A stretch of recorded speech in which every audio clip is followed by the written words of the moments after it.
नमस्ते सदावत्सल्य मातृभूमि, जय हिंद दोस्तों। शुरुआत करते हैं अपने डिफेंस अपडेट्स की।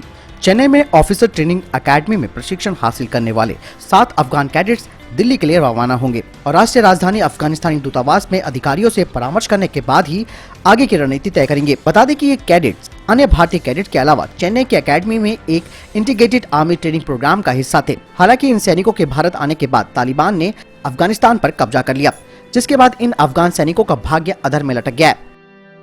उपसेना प्रमुख लेफ्टिनेंट जनरल चंडी प्रसाद मोहंती ने कहा कि दुश्मन झूठे बहाने से प्रभुत्ववादी साजिशों के साथ परिस्थिति को बदलने की कोशिश करते हैं, लेकिन भारतीय सेना को सभी बाहरी और आंतरिक खतरों का मुकाबला करना चाहिए और वो करेगी। लेफ्टिनेंट जनरल मोहंती ने चेन्नई में अधिकारी प्रशिक्षण अकादमी में एक पासिंग आउट परेड के दौरान ये बात कही है। बता दें कि उनका ये इशारा चाइना की ओर था। भारत और चीन लद्दाख में पिछले 1.5 साल से सर्द मौसम में 18 से 20,000 फीट की ऊंचाई पर तैनात हैं। ये वो इलाके हैं जहां इससे पहले चीन अपने सैनिकों को कभी इतने लंबे समय के लिए और इतनी बड़ी तादाद में तैनात नहीं रखता था। हालांकि चीन की तैनात की उसके लिए सिरदर्द बन गई है।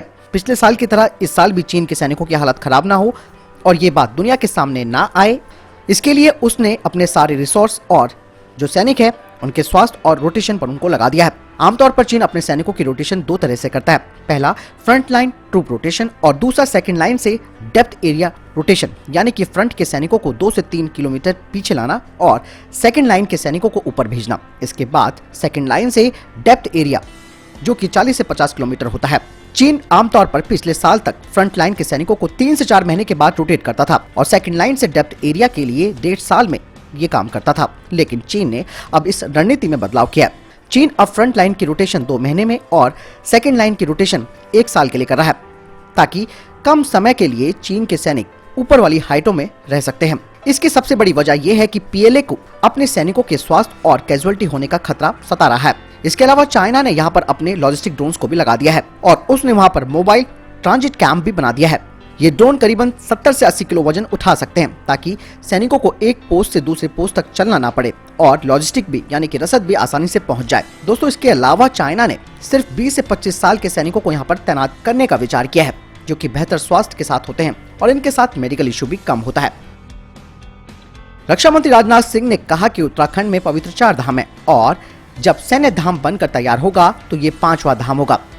इस धाम के निर्माण में सभी शहीद परिवारों के घर से मिट्टी आनी चाहिए और यहाँ शहीदों और उनके गांव के नाम अंकित होने चाहिए। बता दें कि रक्षा मंत्री राजनाथ सिंह ने पिथौरागढ़ जिले के मुनाकोट में सैनिक सम्मान यात्रा के शुभारंभ के अवसर पर यह बात कही कि पाकिस्तान भारत में शांति को अस्थिर करने की हर संभव कोशिशें करता है, लेकिन हम उन्हें स्पष्ट संदेश दे देते हैं और हम पलटवार करते हैं, क्योंकि ये एक नया और शक्तिशाली भारत है।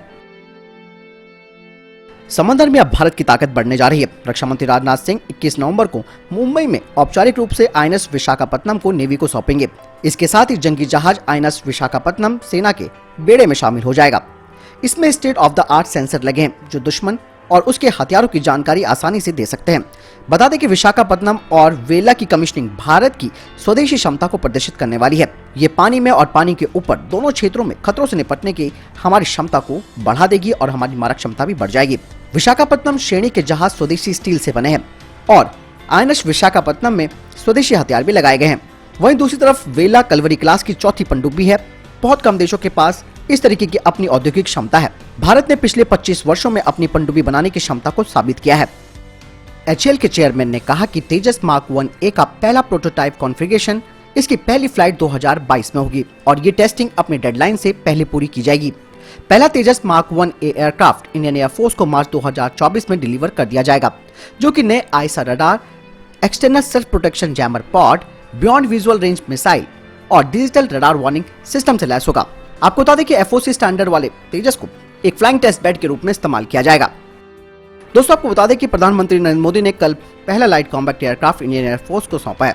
बता दें कि ये पहले 15 लिमिटेड सीरीज प्रोडक्शन का हिस्सा है, जिन्हें इंडियन एयरफोर्स और इंडियन आर्मी को सौंपा जाना है, लेकिन दोनों आर्म फोर्स की तरफ से इस हेलीकॉप्टर की मैन्युफैक्चरिंग और डिलीवरी के लिए कोई फंड नहीं मिला है, लेकिन इसके लिए एचएएल अपने फंड का इस्तेमाल कर रहा है। इसके अलावा राज्य के जो बैंक है उससे भी लोन लिया जाएगा। बता दें कि इसके पीछे जो कारण है वो है भारतीय सेना रुद्र आर्म्ड हेलीकॉप्टर को लेना चाहती है, वो भी एलसीएस से अच्छी कीमत पर।